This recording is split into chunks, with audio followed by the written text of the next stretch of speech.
সুদানের আবেই শহরে জাতিসংঘ শান্তিরক্ষা মিশনে দায়িত্ব পালনের সময় বিচ্ছিন্নতাবাদী সশস্ত্র গোষ্ঠীর ড্রোন হামলায় নিহত ৬ জনের মধ্যে একজন রাজবাড়ীর শামীম রেজা। শোকার্ত তার পরিবারের পাশে থাকার আশ্বাস দিয়েছে সেনাবাহিনী ও প্রশাসন। মেহেদী হাসানের তথ্য ও ছবিতে প্রতিবেদন। রাজবাড়ী জেলার কালুখালী উপজেলার হুগলাডাঙ্গি গ্রামের আলমগীর হোসেন ফকিরের বড় ছেলে শামীম রেজা ২০১৭ সালে যোগ দেন সেনাবাহিনীতে।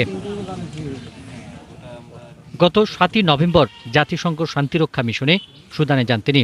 সেখানে বিচ্ছিন্নতাবাদী সশস্ত্র গোষ্ঠীর ড্রোন হামলায় ৬ জনের সাথে প্রাণ হারান শামীম রেজা। শামীম রেজার অকাল মৃত্যুতে পুরো হুগলাডাঙ্গি গ্রামবাসী এখন শোকার্ত। আমার মনির পাঠা দাও, আমার সরকারের কাছে আমার মনির তাড়াতাড়ি পাঠা দাও আমার বাড়ি। আমার দাবি আমার মনির পাঠা দাও, আমার মনির চলে দাও, সব চলে গেছে।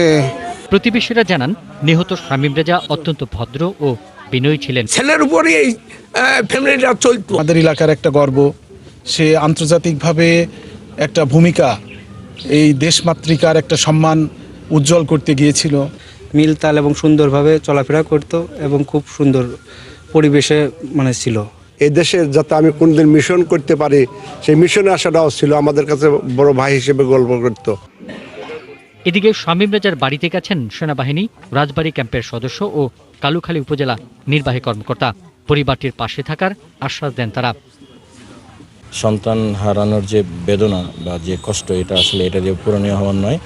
আমরা তাদেরকে কথা দিয়েছি যে আমরা উপজেলা প্রশাসনের পক্ষ থেকে সবসময় তাদের সাথে নিবিড়ভাবে যোগাযোগ রাখবো। কালুখালী উপজেলা প্রশাসন ও সেনাবাহিনী সূত্রে জানা গেছে, সব ঠিক থাকলে আগামী ১৭ ডিসেম্বর বাংলাদেশে আসতে পারে নিহত ৬ সৈনিকের মরদেহ। পিন্টু হাজং, ৭১।